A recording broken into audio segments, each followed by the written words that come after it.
The Ministry of Health has apologised for giving more than 1,000 midwives the fright of their lives after a payroll stuff-up.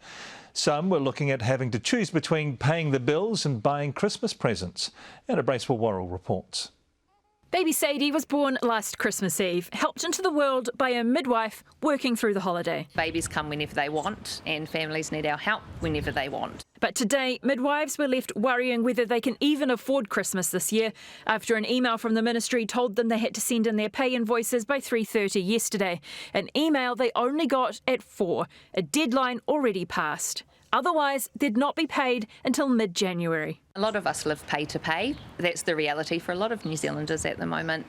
And so they were expecting to be able to put a claim through, and now they're choosing between presents for their kids or paying the bills. There's already fury in the profession.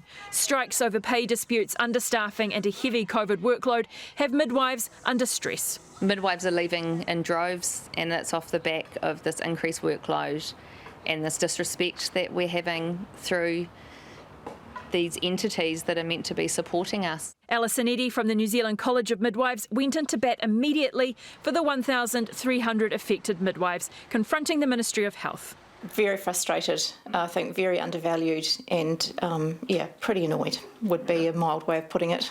And this afternoon, the Ministry of Health apologised to the midwives in a statement to Newshub.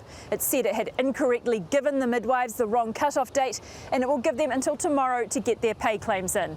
It's an error that took the ministry 20 hours to correct. A Christmas delivery no midwife asked for. Anna Bracewell-Worrell, Newshub.